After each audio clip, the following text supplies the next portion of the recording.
तो सबसे पहले आप सभी लोगों का फिर से स्वागत है। और जैसा कि आप सभी लोगों को पता होगा कि पटना हाईकोर्ट में जो स्टेट फेज 2 के लिए याचिका दायर हुआ, तो सर उस याचिका में जो ऑर्डर पास हुआ था वो 17 तारीख को जो पटना हाईकोर्ट का आदेश था, वो आदेश पे सर आप थोड़ा सा टिप्पणी कर दीजिए कि वो आदेश किसके रिगार्डिंग और क्या आदेश पारित हुआ था। देखिए, बेसिकली उस ऑर्डर में ऑनरेबल कोर्ट का ये डायरेक्शन दिया गया था ऑनरेबल कोर्ट के द्वारा कि जो 14 पिटिशनर हैं ये एक हफ्ते के अंदर अपना fresh representation with all the supporting documents जाकर के रिस्पोंडेंट नंबर 3 जो कि examination controller Bihar school examination board है उनके सामने जाकर के वो अपना वो रिप्रेजेंटेशन देंगे। और बिहार स्कूल एग्जामिनेशन बोर्ड को ये डायरेक्शन दिया गया था कि सबको पर्सनल हियरिंग का मौका देंगे, या तो थ्रू काउंसिल या जो पिटिशनर है वो खुद से अपना पक्ष वहां पे रख सकते हैं। और उस बेसिस पे एक रीजन और स्पीकिंग ऑर्डर पास करने का निर्देश दिया गया है बिहार स्कूल एग्जामिनेशन बोर्ड को विद इन 3 वीक्स। तो सारे याचिकाकर्ता के पास कुछ दिन पहले 2-3 दिन पहले इस तरह का बिहार विद्यालय परीक्षा समिति के पास से लेटर आया। ठीक है, तो ये लेटर में एक दिनांक दिया गया है 11/4/2025, 11 अप्रैल 2025। तो इसके बारे में सर आप क्या मतलब ये क्या चीज का है और इसको कैसे? देखिए, आपने जो भी पिटिशनर्स थे उन्होंने जब रिप्रेजेंटेशन दिया होगा बिहार स्कूल एग्जामिनेशन बोर्ड को in compliance of this order CWJC number 582 of 2025, तो ऑनरेबल कोर्ट के ऑर्डर को कंप्लाई करने के लिए, चूंकि इनको एक रीजन ऑर्डर पास करना है विद इन 3 वीक्स, करेक्ट, तो उन्होंने सारे 14 लोगों को ये पोस्ट के द्वारा भेजा गया होगा ये जो सारे 14 लोग ये जो डॉक्यूमेंट है एग्जैक्टली, और उनको बुलाया गया है कि आप अपने पक्ष को आकर के बिहार स्कूल एग्जामिनेशन बोर्ड के पास रखें। इसी पर्पज से ये डॉक्यूमेंट जो है आप लोगों को भेजा गया है। एग्जैक्टली तो सर 11 तारीख को जो इस केस में 14 पिटिशनर हैं इंक्लूडिंग मी, तो सारे लोग जाकर के अपना एस्टेट के पक्ष को रखेंगे। एस्टेट के पक्ष को नहीं, आप जब वहां पे अपीयर होंगे तो आपको अपना पक्ष इस मामले में रखना है कि आपने जो रिट एप्लीकेशन फाइल किया था, रिट एप्लीकेशन आपने फाइल किया था कि एस्टेट का एग्जाम कराया जाए prior to BPSC TRE 4, correct. तो अब आपको वहां पे जाकर के बताना है कि आपका ये ग्रीवांस क्यों है, आप अपने किस ग्रीवांस का रिड्रेसल चाहते हैं, और आप अपने सपोर्ट में डॉक्यूमेंट्स देंगे। जैसे एक एग्जांपल आपको देता हूं, आपने जो हाईकोर्ट में रिट फाइल किया था उसमें आपने एक कैलेंडर की कॉपी एज एविडेंस कोर्ट के सामने प्रोड्यूस किया था। वो कैलेंडर जो है जारी किया गया था बिहार स्कूल एग्जामिनेशन बोर्ड के द्वारा। उस कैलेंडर में 2 बार एस्टेट का एग्जाम कंडक्ट कराना था, एक बार कराया गया, दूसरे बार नहीं कराया गया। चूंकि दूसरे बार नहीं कराया गया है इसी वजह से आप अग्रीव्ड हैं, इसी वजह से आप अग्रीव्ड हैं और आपने हाई कोर्ट में केस फाइल किया कि एग्जाम कंडक्ट नहीं कराया गया है तो हमको एग्जाम देने का मौका ही नहीं मिलेगा और हम TRE 4 में पार्टिसिपेट नहीं कर पाएंगे। इसी पर्पस के लिए आपको बुलाया गया है और यही ग्रीवांस आपको उनके सामने रखना है। और इसमें सबसे इंपॉर्टेंट है विद ऑल सपोर्टिंग डॉक्यूमेंट्स। तो आप ऐसा ना हो कि आप खाली हाथ वहां पे चले जाएं, आप अपने क्वालिफिकेशंस आपके जो भी होंगे, जैसे फॉर एग्जांपल आप एस्टेट के एग्जाम को देने के लिए जो क्वालिफिकेशन चाहिए, फॉर एग्जांपल B.Ed चाहिए, करेक्ट, या फिर जो लोग मास्टर्स किए हुए हों, तो आप अपने डॉक्यूमेंट्स लेके जाएं, बकायदा बताएं कि आप एलिजिबल कैंडिडेट हैं। आप उस कैलेंडर को लेकर के जाएं जिसमें बिहार स्कूल एग्जामिनेशन बोर्ड ने ये बोला है कि एग्जाम 2 बार कंडक्ट होगा, है ना, वो सारा डॉक्यूमेंट आप लेकर के जाएं और उसके बाद अपने पक्ष को वहां पे रखें। सर तो उसके हम लोग अपना जब पक्ष रखेंगे 11 तारीख को, तो 11 तारीख से एक दिन बाद या हो सके तो उसी दिन ऐसा संभावना बन सकता है कि अगर स्टेट आयोजन पे उन्होंने बात अपना पक्ष हम लोगों ने मजबूती से रखा, या वो जो ऑर्डर पास करेंगे उनको तो ऑर्डर पास करना है स्टेट आयोजन होने और ना होने पर, उनको ऑर्डर पास करना है इस चीज पे कि जो ग्रीवांस आप उनके सामने रख रहे हैं उस ग्रीवांस को वो रिड्रेस करेंगे या नहीं करेंगे। करेंगे तो क्यों करेंगे, नहीं करेंगे तो they will have to assign reason कि क्यों नहीं करेंगे। तो इसमें तो सिर्फ 2 पॉसिबिलिटी हो रही है कि या तो उस दिन फैसला हो जाएगा कि स्टेट का आयोजन होगा या नहीं होगा। अगर जो मतलब आप इनडायरेक्टली ये फैसला होगा कि स्टेट का आयोजन होगा या नहीं। राइट सर, तो अगर जो हम इस केस का एक अलग पहलू लेकर के चलते हैं कि अगर जो स्टेट का आयोजन ना हो, अगर जो वो लोग ऐसा कुछ रीजन दे देते हैं कि हम स्टेट का आयोजन नहीं करवा पाएंगे, तो उस कंडीशन में सर क्या पॉसिबिलिटी है और किस तरह से छात्र हम लोग बचाव कर सकते हैं? उस कंडीशन में क्या होगा? उस ऑर्डर को आपको चैलेंज करना होगा हाई कोर्ट में, फिर से हाई कोर्ट आना। अगर वो ये कहते हैं कि we are not able to conduct the examination, तो वो रीजन बताएंगे वो क्यों नहीं करवाना चाहेंगे या वो क्यों नहीं कर सकते हैं, राइट। अगर वो रीजन बताते हैं और वो रीजन जो है that is not as per law, कानून के हिसाब से अगर वो नहीं है, राइट, फॉर एग्जाम्पल अगर वो ये कहते हैं कि हमारे पास समय का अभाव है, हमारे पास फंड का अभाव है, राइट, हमें कहीं से निर्देश नहीं दिया जा रहा है, राइट? तो अगर ये सब रीजन वो असाइन करते हैं तो ये रीजन जस्टिफाई नहीं किया जा सकता है, राइट? मतलब एक तरफ you are giving some sort of expectation students को जाग जा रहा है आपके उस कैलेंडर की वजह से, और दूसरी तरफ आप ये कह रहे हो कि you are unable to conduct the exam for so and so reasons. तो एक ही आपको अपना स्टैंड क्लियर करना पड़ेगा, राइट? वो ये स्टैंड को क्लियर करेंगे। अगर स्टैंड को क्लियर करते हैं और कहते हैं कि नहीं हम नहीं ले पाएंगे, तो ऑब्वियसली आप फिर हाई कोर्ट आपको आना पड़ेगा and you will have to challenge that order. तो उसमें तो सर एक सारे जितने भी इस केस में पीड़ित याचिका करता है और भी याचिकाकर्ता को तो जोड़ा जा सकता है ना? एब्सोल्युटली। देखिए बेसिकली क्या है, जैसे इसमें 14 पिटिशनर्स हैं, 14 पिटिशनर्स को पर्सनल हियरिंग का मौका दिया गया है। 14 पिटिशनर्स को ही ऑर्डर दिया जाएगा कि क्यों नहीं करा सकते हैं या करा सकते हैं, राइट? तो 14 लोग उस ऑर्डर को चैलेंज कर सकते हैं। बाकी जो लोग हैं जो इस रिट एप्लीकेशन का हिस्सा नहीं बन पाए, अल्टीमेटली अगर कोई एडवर्स ऑर्डर आता है, ऑल्दो जो बात हम लोग कर रहे हैं बहुत ही प्रिजम्पटिव बात है ना, हो सकता है संभावित बात है, हो सकता है 11 तारीख को वो कह दें कि नहीं हम आपके एग्जाम को करवाएंगे। तो अगर मान लीजिए वो एडवर्स ऑर्डर कर देते हैं कि हम नहीं करवा पाएंगे, तो इम्पैक्ट तो और जो स्टूडेंट्स पे पड़ेगा जो एलिजिबल हैं बट वो पिटिशनर नहीं बने, तो ultimately they can also file a writ application ये कहते हुए कि एक केस दर्ज किया गया था, उस केस में ये डायरेक्शन हुआ था, डायरेक्शन के आलोक में रिप्रेजेंटेशन दिया गया था, रिप्रेजेंटेशन में उन्होंने ये जवाब दिया है कि हम नहीं करा पाएंगे। तो कैसे वो ऑर्डर उनको भी इंपैक्ट कर रहा है, उसके लिए they have the cause of action कि वो फाइल कर सकते हैं। तो जो फाइनल ऑर्डर आएगा, जैसे कि इसमें जो भी फाइनल ऑर्डर आता है तो वो तो सारे पिटिशनर पे इंप्लीमेंट हो जाएगा। करेक्ट, हाँ। वो जितने भी इसमें केस में और भी पिटिशनर ऐड होते हैं तो वो सारे पे इंप्लीमेंट हो जाएगा। बिल्कुल। अगर वो दोबारा ऑर्डर आएगा, अगर हाँ जो दोबारा ऑर्डर आएगा, ऑर्डर जो हाईकोर्ट हाँ बिल्कुल।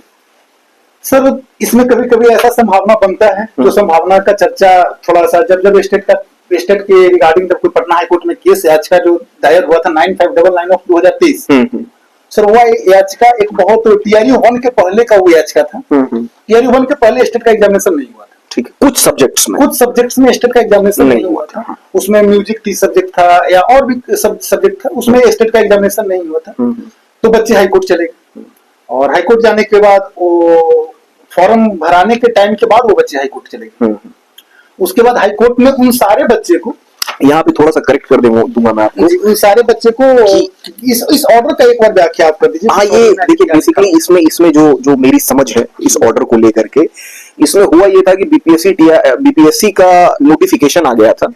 इसमें कुछ ऐसे कैंडिडेट थे जैसे फॉर एग्जांपल म्यूजिक के, जिन्होंने म्यूजिक में अपना बीएड किया हो या हायर एजुकेशन लिया हो, तो अल्टीमेटली जब तक वो एस्टेट अलग अलग सब्जेक्ट्स में कराया जाता है, राइट, अलग अलग सब्जेक्ट्स में कराया जाता है, तो म्यूजिक में बहुत दिनों से एस्टेट का एग्जाम कंडक्ट नहीं कराया गया था।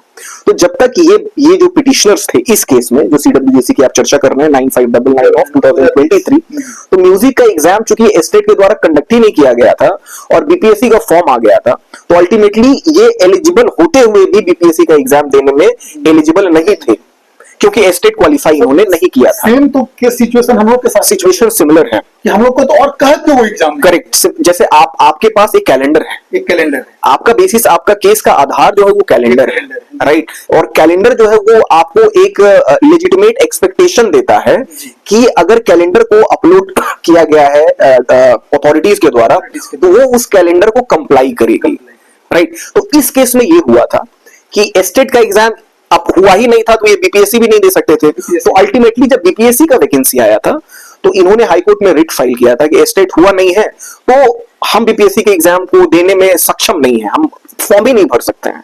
इसमें ऑनरेबल हाईकोर्ट ने ये बोला था कि ये बहुत ही पिक्यूलियर सर्कमस्टेंस है कि डिस्पाइट द फैक्ट कि ये बच्चे एलिजिबल हैं बट ये एग्जाम देने में असक्षम है, स्टेट एग्जाम नहीं हो जाने के कारण एग्जैक्टली असमर्थ है। इसमें ऑर्डर क्या पारित, कोर्ट ने एक रास्ता निकाला, कोर्ट ने ये कहा कि इनको हम बीपीएससी में अप्लाई करने के लिए परमिट करते हैं subject to result of the estate. और एजुकेशन डिपार्टमेंट को ये कहा गया था कि आप 3 महीने के अंदर एस्टेट कराएंगे जी। ठीक है, जो कि मैंने इस ऑर्डर में देखा है, 3 महीने के अंदर स्टेट कराएंगे। मतलब वो बीपीएससी के एग्जाम में भी अपीयर होंगे, अपीयर होने के बाद एस्टेट का एग्जाम कराया जाएगा। एस्टेट अगर वो क्वालिफाई कर जाते हैं तो उनका पोजीशन स्टैंड करेगा, अगर वो क्वालिफाई नहीं कर पाते हैं तो बीपीएससी इवन इफ अगर वो क्वालिफाई कर जाते हैं तो उनके लिए कोई यूज का वो रहेगा नहीं। तो बेसिकली कोर्ट ने इसमें जो स्टूडेंट हैं, जो कैंडिडेट हैं, उनके इंटरेस्ट को प्रोटेक्ट किया। सर तो इसमें सिर्फ पेटिशनर के ही फेवर में फैसला आया था। एग्जैक्टली इसमें तो जो लोग कोर्ट में पिटिशन बने थे, सिर्फ और सिर्फ उनके लिए फैसला दिया गया था कि आप लोग जितने भी पिटिशनर, आप लोग हाँ, ये जो ऑर्डर हुआ था, ये ऑर्डर हुआ था सिर्फ और सिर्फ उन लोगों के लिए जो कि इस रिट एप्लीकेशन में पिटिशनर बने थे।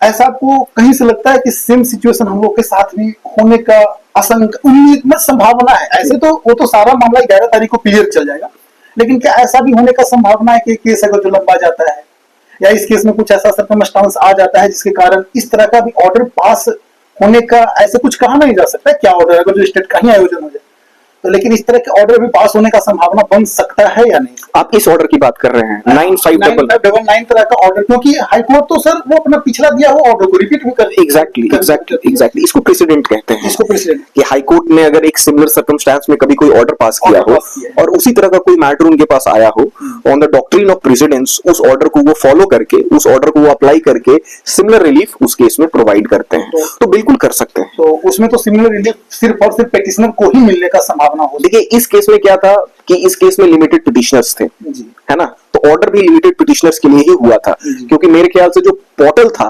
बीपीएससी का फॉर्म भरने का, लिमिटेड टाइम बचा हुआ था।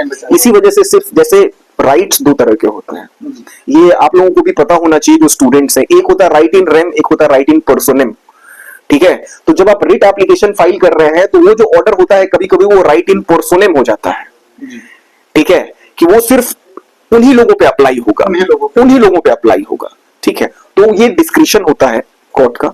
ऑनरेबल कोर्ट को अगर लगेगा कि law supports those who are aware about their rights and who exercise their rights, law doesn't support those who sleep over their right, ये डॉक्ट्रिन है, ये प्रिंसिपल है लॉ में।